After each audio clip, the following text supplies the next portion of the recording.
Bismillahirrahmanirrahim. Assalamualaikum warahmatullahi wabarakatuh. Perkenalkan, saya Yana Rizkawarti, saya adalah guru di SMK 4 Alayan. Pada kali ini saya akan memberikan pemaparan tentang mengapa kurikulum harus berubah.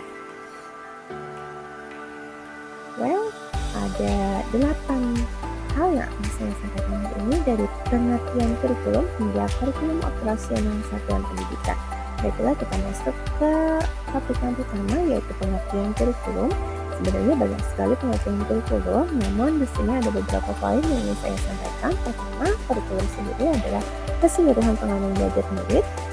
Jadi bisa dinyatakan sebagai titik awal hingga titik akhir pengalaman belajar murid. Bahkan kurikulum sendiri dinyatakan sebagai jantungnya pendidikan, dan kurikulum merupakan hal yang kompleks dan multidimensi. Lanjut kita ke sejarah perubahan kurikulum di Indonesia.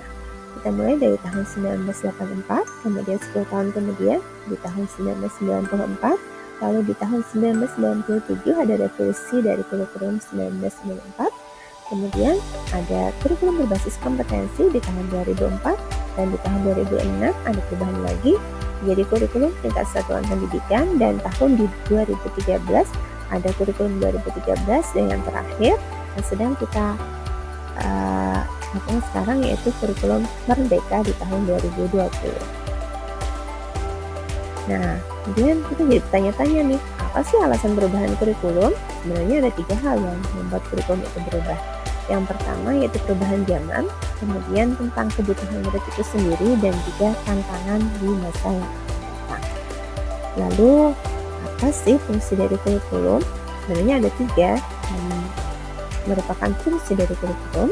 Yang pertama yaitu untuk mewariskan nilai dan budaya masyarakat yang relevan dengan masa kini, kemudian untuk mengembangkan sesuatu yang dibutuhkan saat ini dan masa depan, dan juga untuk menilai dan memilih sesuatu yang relevan atau kontekstual dengan kontrol sosial. Lalu, apa itu kurikulum merdeka?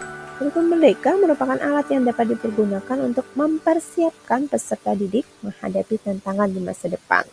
Kurikulum ini memberikan ruang bagi peserta didik untuk mengeksplorasi dan memaksimalkan potensinya. Kenapa? Karena kurikulum ini pertama berbasis proyek dan karakter, kemudian lebih fokus pada materi yang esensial, dan yang ketiga, kurikulum ini juga fleksibel bagi guru dan murid. Lalu apa saja kelebihan dari kurikulum merdeka? Yang pertama, lebih sederhana dan mendalam. Karena pada kurikulum ini hanya mata pelajaran yang esensial saja yang diajarkan, sehingga bisa lebih mendalam dan bermakna.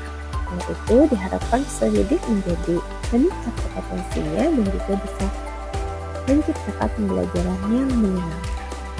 Kemudian yang kedua, kelebihannya adalah lebih merdeka. Kenapa? Karena sekolah juga memberikan kebebasan untuk mengembangkan kurikulum yang sesuai dengan kondisi dan perkembangan peserta didiknya. Kemudian terakhir, lebih relevan dan interaktif, karena salah satu yang pembelajaran yang diajarkan atau ditekankan di kurikulum mereka adalah pembelajaran berbasis proyek, sehingga pembelajaran bisa berjalan interaktif. Diharapkan juga bahwa pembelajaran ini bisa meningkatkan kemampuan berpikir kritis peserta didik, dan juga bisa menumbuhkan perilaku yang memungkinkan profil pelajar Pancasila. Nah, sekarang kita ke 3 pilar pendidikan. Seperti kita ketahui bahwa menumbuhkan seorang anak tidak bisa dilakukan sendiri, akan butuh seluruh desa untuk membesarkan seorang anak. Nah, untuk mewujudkan seluruh kompetensi yang diharapkan di kurikulum merdeka, semua pihak ini harus bekerja sama.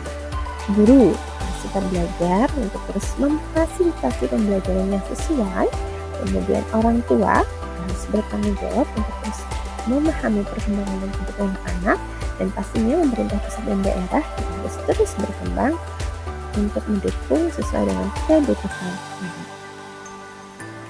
Nah, sekarang ada istilah KOSP atau kurikulum operasional satuan pendidikan yang perlu diadaptasi oleh satuan pendidikan sesuai dengan perubahan dan kebutuhan satuan pendidikan.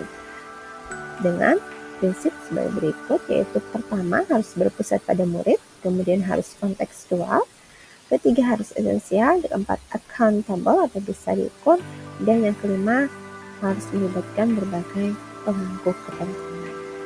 Pada intinya, kurikulum yang baik adalah kurikulum yang sesuai dengan zamannya dan terus diadaptasi sesuai dengan konteks dan karakteristik peserta didik demi membangun kompetensi sesuai dengan kebutuhan mereka kini dan masa depan.